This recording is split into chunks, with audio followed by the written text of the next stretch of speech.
Hi, good morning, afternoon, depending on where you're at.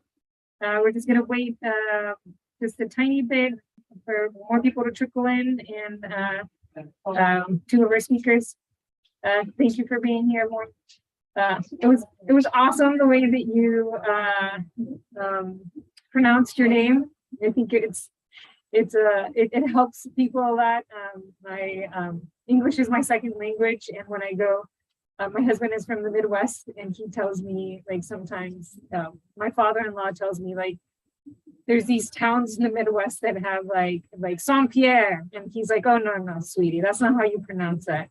And he pronounced it the same way that you pronounce things. He's like, okay, it's like sand and like a pier, like when you go to the boats. And so he's like, it's Saint-Pierre. And I was like, oh my God, that's so awful. But now I know how to pronounce it. So it was helpful. I think since the speakers are here, if you want to go ahead and we can go ahead and get started. You all have introduced yourselves already. And so I don't think we need to do introductions. I think we can like go ahead and dive in. I know it seems like there's just like 4 people, but there's like a whole stadium of people that I have behind me. I wish you could see it. We have it rigged here because I'm afraid that the internet is not going to work. So we have this whole awesome thing. Lucia is going to know what I'm talking about because she lived in Mexico. We have the Ethernet coming from like the back, and it's like a 25-foot Ethernet long thing that's coming all the way down so that I can protect you into the whole thing. So I can't turn the computer around, but I very much appreciate your video. It was very dynamic. I love the way that you all talked about this issue of peer review and how do we increase representation, and how do we start motivating people to start sending papers. I don't know if anybody else has a question here. I have some questions from both students here and from other attendees that are here. If there's nobody else that has questions, I can start and do it, but I don't know if somebody else has a question before I start.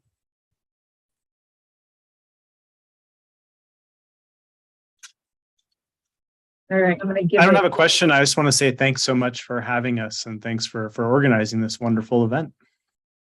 Oh, thank you. We are so appreciative, like so appreciative. I think insights from people like you all that have either submitted papers or are editors or have been assistant editors of journals really bring insights into how we can start publishing in journals. And how we can like break some of the barriers that have been difficult for us. So thank you. Yeah, I'll just echo what Moin said. Yeah, I'm very grateful to ABRIR and all the organizers for putting this together. I know like organizing this conference takes a lot of work, and I'm very like honored and grateful to be part of this. We're honored. Like we really are honored. It was such a great discussion that you guys had. Also coming from different perspectives as well, and coming from different countries from around the world. Even though you're all now in the States, it was great to see how you collaborate and how you do science in different places. So. I guess I can start with a question, and then other people can start jumping in depending on where they go. So one of the questions is like, I've had the experience of having papers rejected more than like 3 times if I don't have a co-author, for example, from the US or Western Europe. And even if I have co-authors, sometimes they get rejected, as Lucia had said, because of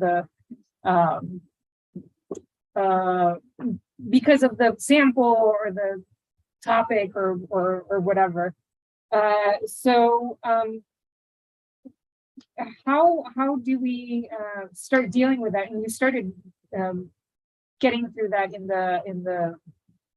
in the video, but how do each one of you think that we can start breaking those barriers, and how do we start pushing back and saying, okay, well, maybe my sample is from Latin America, but it might be important because this might, 20% of the population in the U.S. is Latino, Latinx, or Hispanic, so maybe it is important for the U.S. So I don't know if you have insights into that.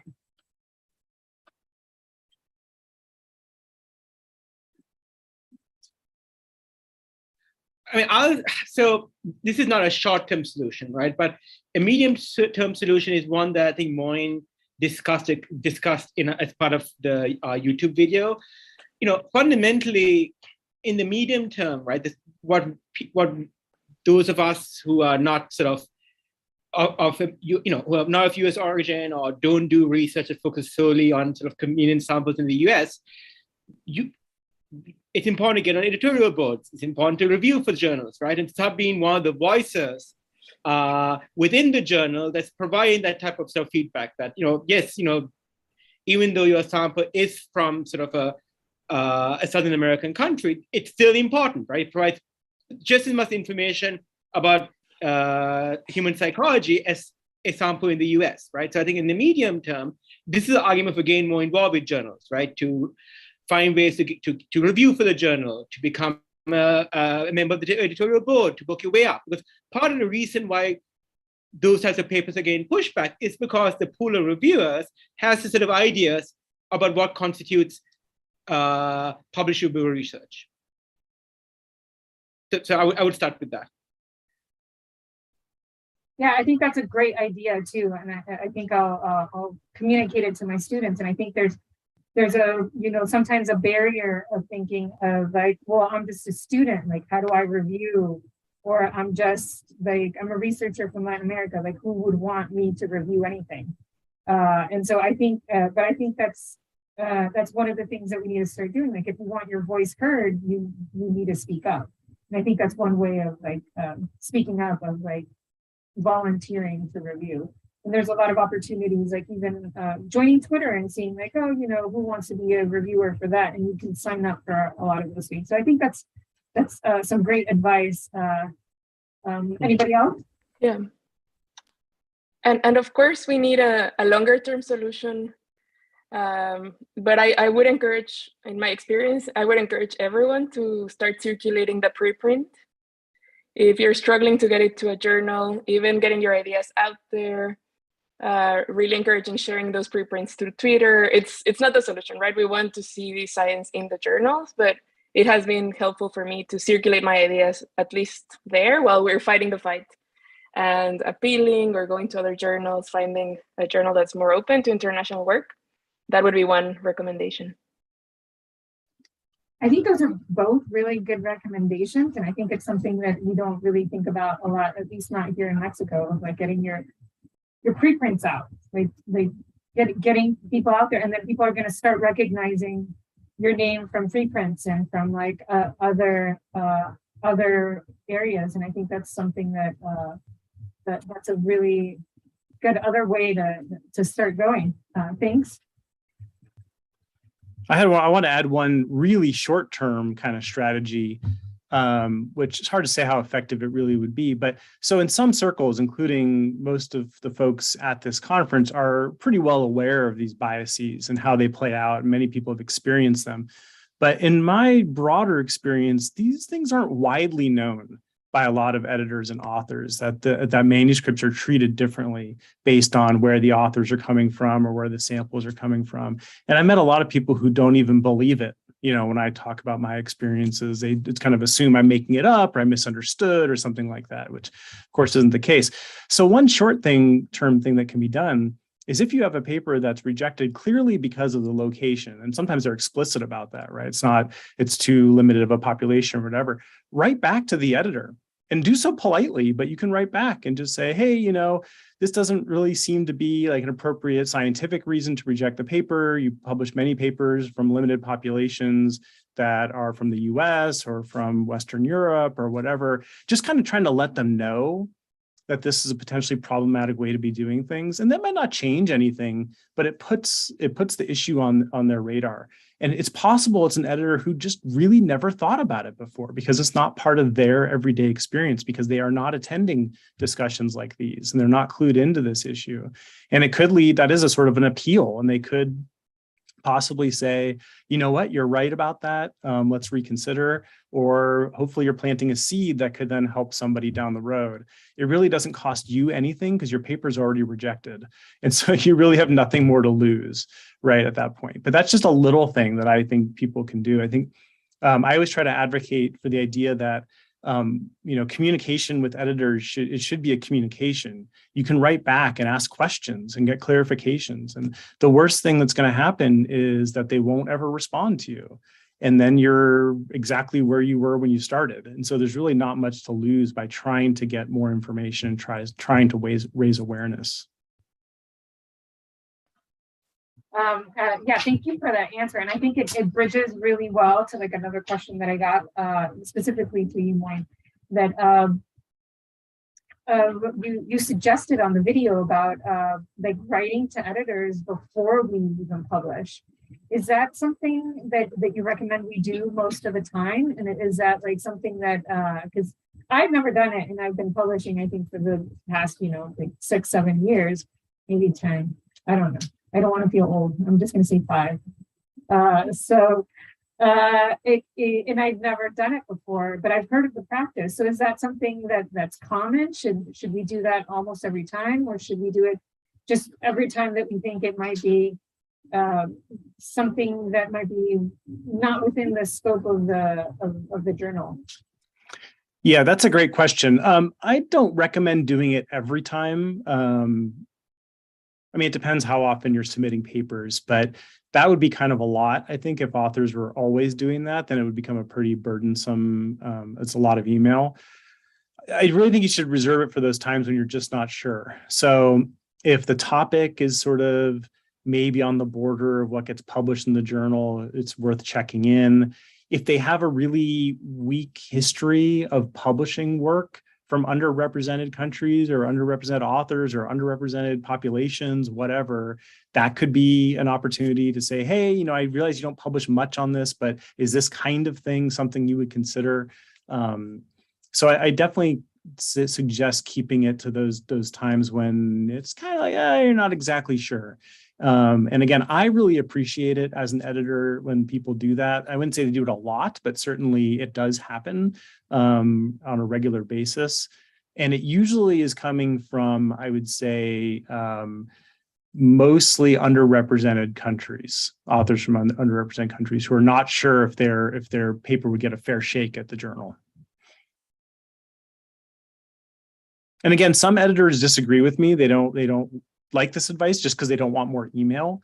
But again, like I said before, the worst thing that happens is they don't answer you, and you're not really losing anything by trying. And you keep the email brief. That's the really important thing. Not a long, don't expect them to read the paper, but say, here's the title, the abstract is pasted below. Generally, is this something you would consider?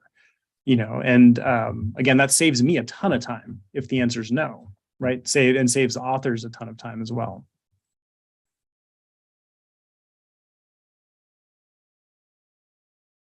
I'd like to know if of any of you, like, for example, Lucia, have you had this experience? And if you could talk about this experience of writing to an editor, or Rhonda, if you've had an experience, and if you've had any positive or negative experiences in this.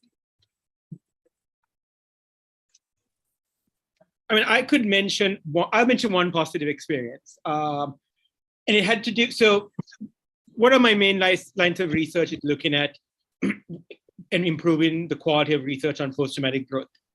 And around 8 years ago, right, I had an idea for a paper, and I wasn't sure whether personality journals would be interested in it. So I wrote an email to the editor of a personality journal and asked the editor if they would find this topic interesting. And the person wrote back and said, well, I don't know anything about post-traumatic growth research, but if what you're saying is true, I think we'd be interested in it. So, hey, send in a proposal. And I did. And, it ended up being a paper that was published the following year, and it's probably one of my most cited papers, right? So that's an example of, if I hadn't done that, it's not obvious that I would have ended up writing that paper and submitting it to a personal editor, right? I could have ended up taking my research in a different direction. And so I think that's one example of, if you do write to an editor, it has to be a short email. You try and convey as clear as possible what the pitch is, right? So here's a controversy, or here's something, here's why I think your field or your journal will be interested in this question. And if the editor is open-minded, and many editors are, and especially like some of the editors that I interact with, what I call these days, like Moyne or John Adler at Personality and Social Psychology Review, right? They're very open-minded, and they want to include, like, have a more inclusive take on material, on papers that are relevant for their journals. So I do think writing those types of emails can be really helpful, especially if the editor is open-minded. Yeah, thank you for that answer. It's amazing how, like, we'll take chances on little things and like things just work out. Lucia, you have an experience you want to talk about? I haven't really reached out to an editor in the case that we're talking about, but I do want to make sure that the audience knows that sometimes, so journals are often always open to receive submissions, but there's instances in which they put out special issues, and I don't know if the audience knows it, so maybe you can talk a bit about that. So sometimes a journal has a topic that they want to have several authors write on the same topic, and they put out special calls for a special issue, and they'll publish like 12, 15 articles on this special issue. It often has a deadline. So in these cases, you do write like a letter of intent or a shorter email where you describe what you would propose. Sometimes they expect like a longer abstract. So that's instances in which I've been more in contact with editors, sending these letters of intent when there's a special issue and there's a call. I've seen recently, and I would like everyone in the audience to be aware, I've seen recently more special issues that are perhaps more global in scale, more international. I don't know whether they are more open to international work, perhaps it's the case. But yeah, just so that especially early career researchers know that that's an opportunity to write for special issues when there's a call and with deadlines. I just want to say, sorry, go ahead, Nadi. No, go ahead. I just want to say I completely agree with that. Special issues are a great way to get your work organized and with other similar researchers, published in a journal that maybe otherwise wouldn't take a single paper, but it sees the collection as having particular value, and is also an outstanding way to get some editorial experience without any commitment. That's really how I got my early editorial experience, was all doing special issues. And that was just a way to get, I have some background, so that when an associate editor position opened up, I was able to be competitive for that because I had had special issue editing experience. And usually the journals will work with people who don't have editing experience on the special issue. And so you're not just doing it all on your own. Like I work with any author who wants to do a special issue in my journal. So it's just a great opportunity for early career researchers from underrepresented areas. Absolutely, you should do it. It was exactly what I was going to do, segue from like something all of you mentioned on the video of like how we increase representation in peer review. And part of it is participating as an author, as Lucia mentioned, in those special issues, but also, as Moyne was talking about, participating as an editor. And these special issues, I think you can, and tell me if I get this wrong, all of you, like, I think you can propose those special issues and say like, oh, I think it would be really interesting to have a special issue on, I don't know, trauma in Latin America or something like that. And you talk to an editor and it's like, okay, we're this group of researchers and we want to put out a special issue on Latin America and this psychological construct. Would this be something that would be okay? And I think that's like a great way into how not only you can increase your experience as an editor, but also increase your voice as of like, this is how we can get more of our papers in, is if we have a seat in our table, in the table. I know from different cultural backgrounds, It's really easy for some of us that have lived in other countries to say like, no, be assertive and like talk and like speak up.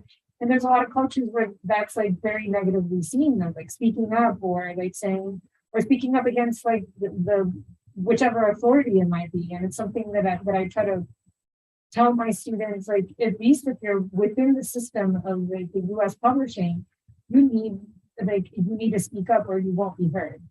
And so I think this is one way of speaking up in saying, okay, well, I have a voice and I want I want these issues to be heard, and not just like, screaming to the void on Twitter, which is something sometimes cathartic, but it's not how you're gonna move things forward. And I thought that was a wonderful advice you all gave. I don't know if you have any more comments about this, but and I have another 2 questions here.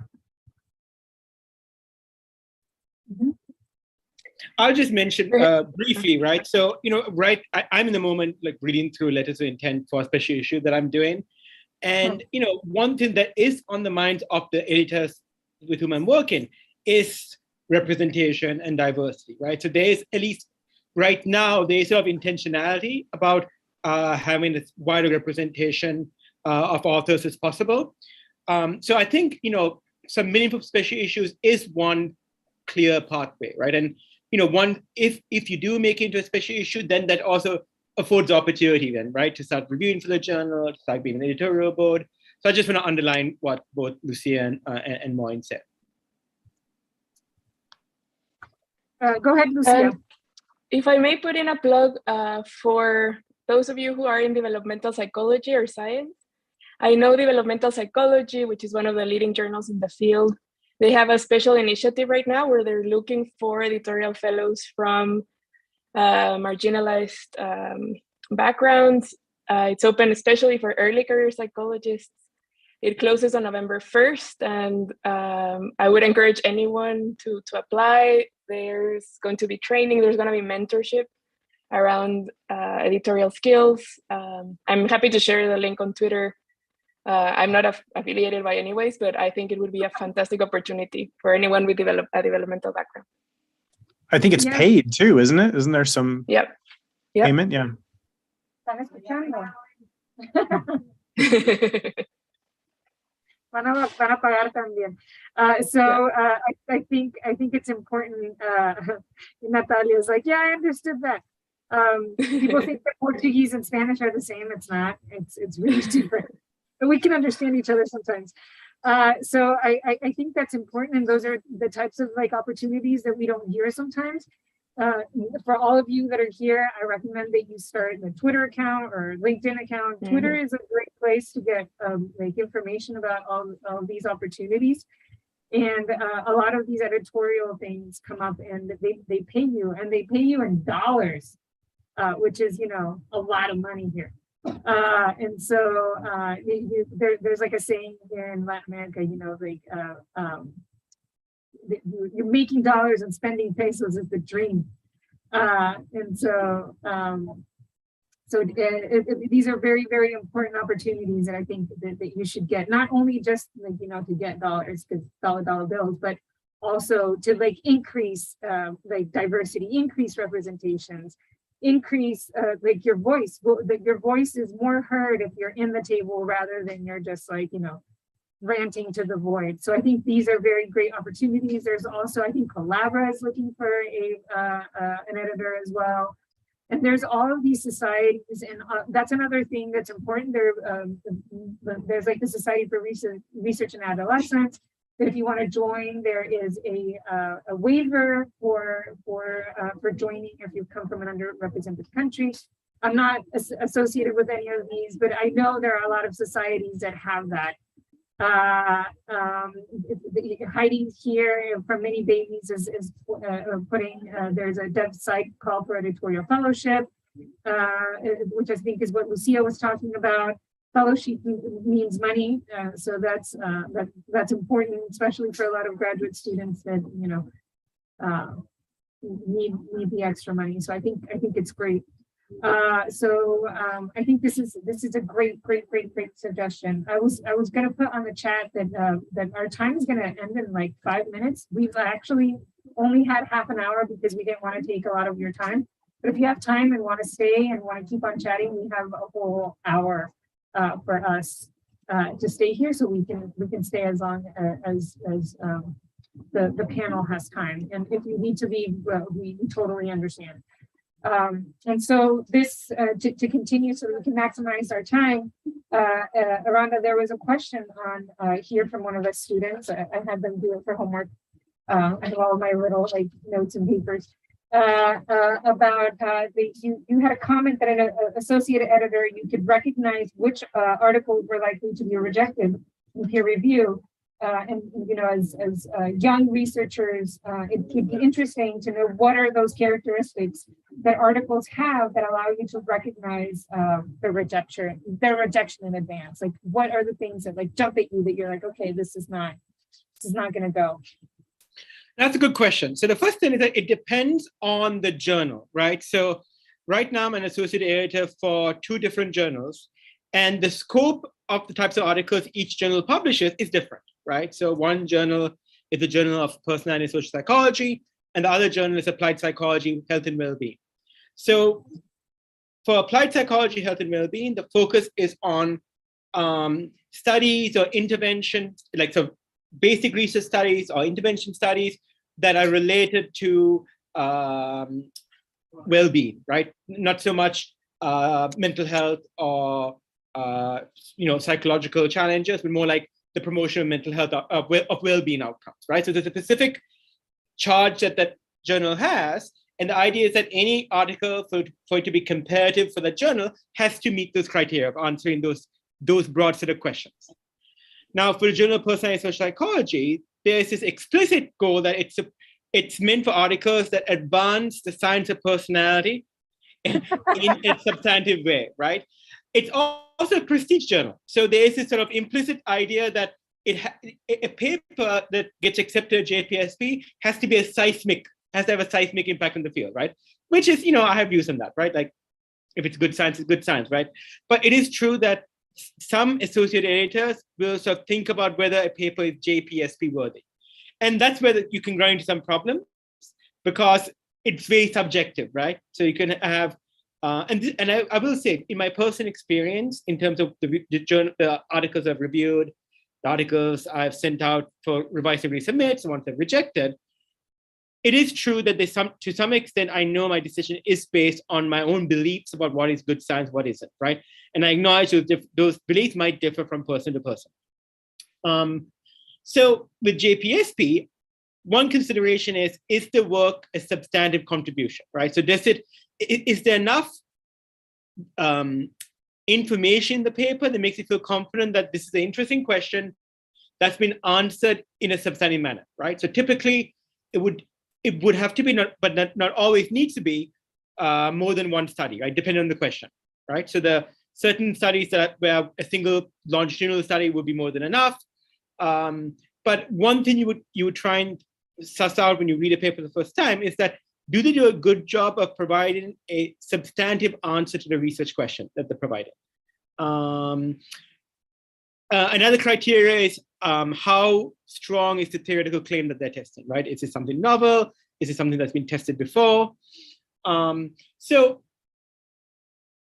to get back to your question, there are clear criteria that are in place when you're reviewing an article, but especially with JPSP, I will say there are also these sort of other more sort of subjective criteria that are in place, which, I have mixed views about, right? A lot of these top tier journals, I have experienced of being rejected, and it's not obviously clear what the reason is, right? It's just that it's not a good fit. And one thing I try to do when I write with decision letters, if I'm rejecting papers, is to be really clear, right? I try and think that I have to have at least 3 clear reasons why I think it's a good reason for me not to send this paper out for review. If I can't think of them, then I send it out for review. I don't know whether that answers your question. You definitely did, and I think the answer is like it's complicated. But I think it's a lot of different things, and I think it's important that we take into account like what journal we're sending it to. I have this microphone, and like I keep on putting it everywhere else, and then nobody can like nobody else can listen to me. And so I think it depends on the journal that we're sending it, and it might be, if we're feeling iffy about it, maybe even contact the editor and be like, okay, this is what I have this idea is what I have, and maybe it should be. But I think it was very, at least, clear in those senses of those journals that you're associate editor. And I don't know if anybody else wants to share anything about it. I want to add one thing, because I think this is pretty common. I certainly see this a lot at Infant and Child Development, the journal that I edit. Besides articles that aren't a good fit for the journal and that they're not focused on psychological aspects of development, if it's not psychology, I don't really accept it. But the other major problem is authors trying to do too much with too small of samples. So they have, a very small sample of like 20 kids divided into 2 conditions, some between subjects experiments, just way underpowered and doing traditional inferential statistics. And people are of different minds of this. Some say, well, if it's a sample or a population we don't know very much about, it's worth getting, into the literature. And so we get some representation. On the other hand, the statistics don't really care about whether or not the sample is hard to reach. They're sort of agnostic to that.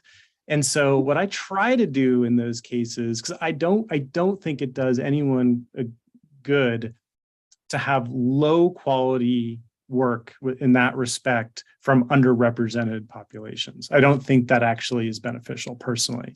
And so what I suggest instead, if I see a paper that is trying to do too much with a small sample, but is otherwise promising in some way, is I'll say, I'm not going to accept it in this way, but I want you to just get rid of those inferential statistics. And let's do something different with your sample. Let's get deeper into your data, be much more descriptive, be more exploratory. If you only have 20 kids, let's know everything we can about them in this study so we get a much thicker understanding of the psychological phenomenon versus just whatever their rating is on a task or something like that, that's compared between 2 groups that is really not that informative with the design. So I try to find that kind of middle ground. And sometimes it works and sometimes it doesn't. Usually authors don't want to resubmit because they'd rather find, some other journal who's willing to publish it. But that's definitely one of the main, I will not accept underpowered papers like that. I just won't do it. So it has to change in some way. Yeah, I think that's a great comment. And I think one of the things that happens a lot in psychology is exploratory. Sometimes it's a bad word. It's like, oh, it's exploratory. So no, that can't be good. I'm trying to change that. Yes. Exploratory and descriptive too. Descriptive is often a bad word. And so I think there's certain things that we can do with certain data. And I think one of the favorite ones is to do like structural equation models with like 50 people. And you're like, what? There's like no way you have power to do that. So I think it's better, and it is one of the things that I've like slowly started to change as well, of like, okay, well, what do you have right now? And what are the tools that you have? And how can you best explore the data that you have?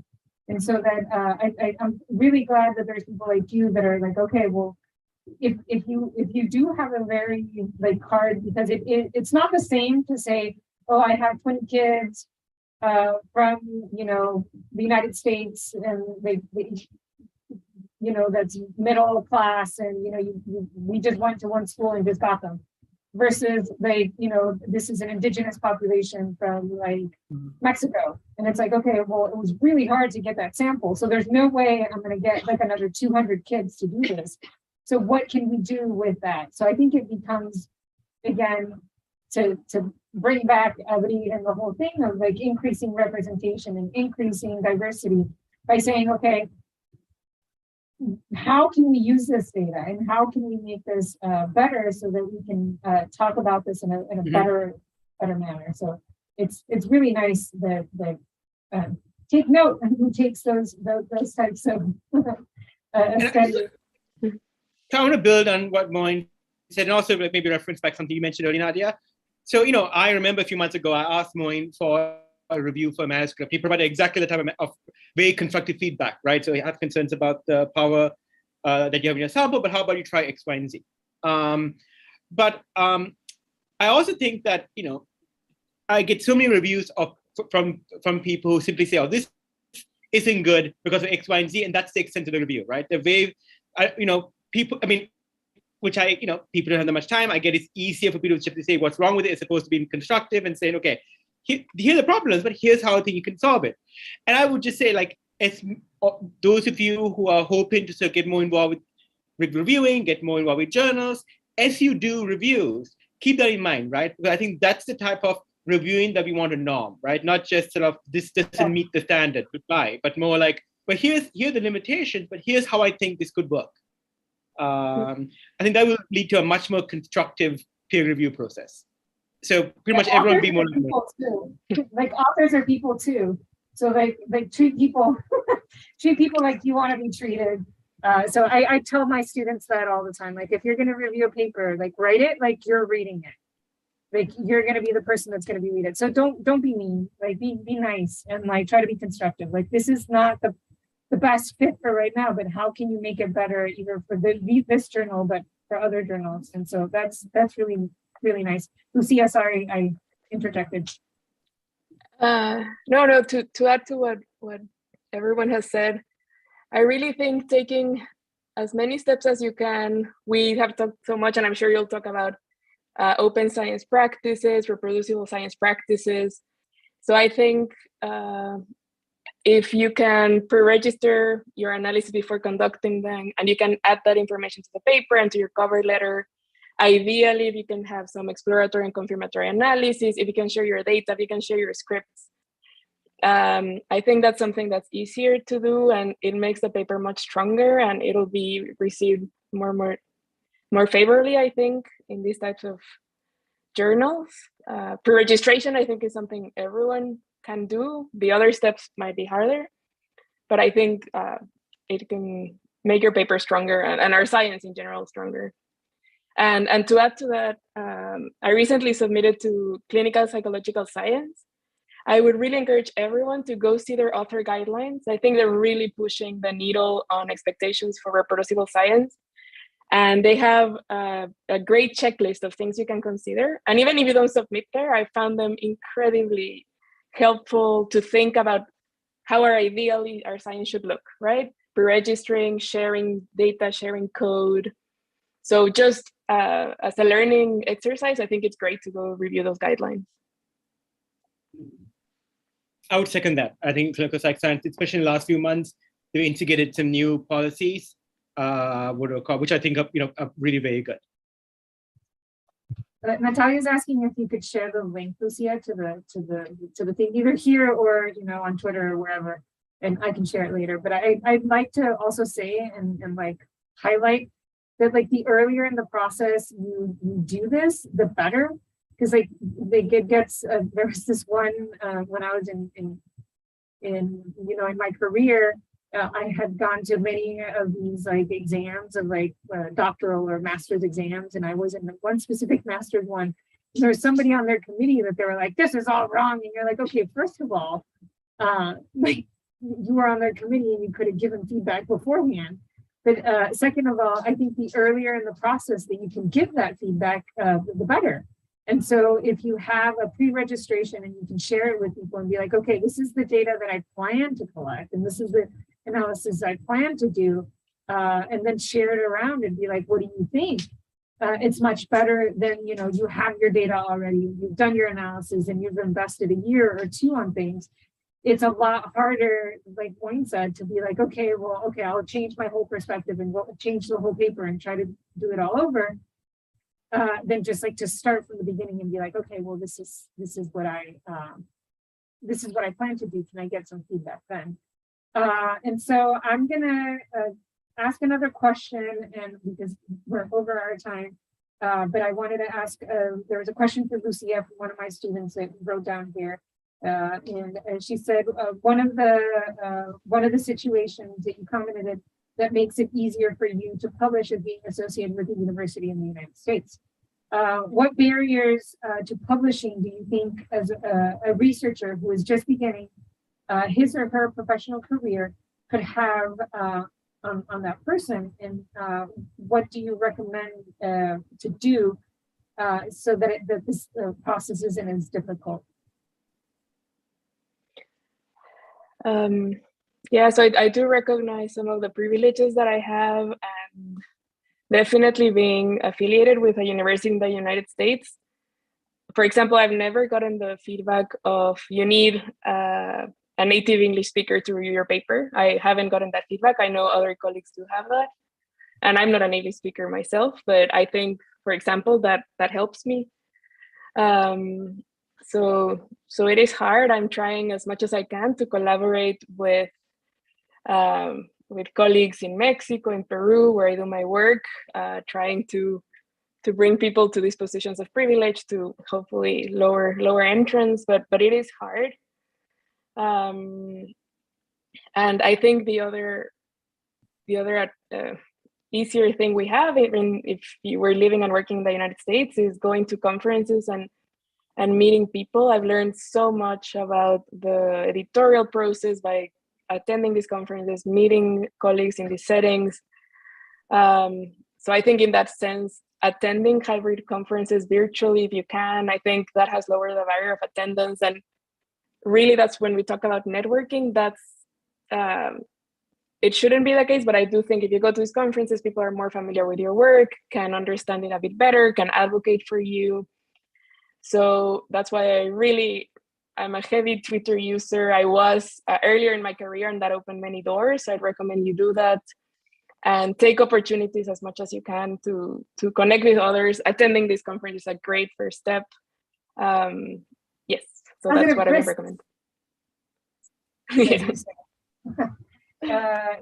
Yeah, that's those are all wonderful ideas. I think it's funny. My husband now lives in Mexico. He's from the US, and we submitted a paper together, and we got you need a native speaker to review it, and he is a native speaker, so that was like, it was hilarious for us to get it, and I was like, why? Just because we have, so many biases right now. It's ridiculous. I don't know if any of you also want to add anything else. I want to thank all of you for your time. It was very illustrative, and like it opened, I think, minds and like methods and things that I've been publishing for a while that I didn't even think of, and I really appreciate everything that you shared with us, and thank you for helping us be better here in ABRIR. Thank you for taking the time for making the video and for being here, and I hope you all have a wonderful afternoon. I think we're all kind of in the same time zone. We had people from Africa and from Northern Europe in the last one, and I was like, oh my God, it's like 9 o'clock there. Here. So again, thank you for being here. Have a very wonderful day, and hope we can all keep in touch. Thanks so much for organizing. So much. This was great. Really Thank you so appreciate much. the invitation. Glad to be here. Thanks, everybody. Thank you so much, everyone. And anyone can email me with any questions or whatever at any time. I get plenty of emails, so I might as well get more. Thanks. Same here. Take care, everyone. Bye-bye. Goodbye. Thank you. Thanks, everyone. Gracias. Nos vemos. Gracias, Lucia. Nos vemos.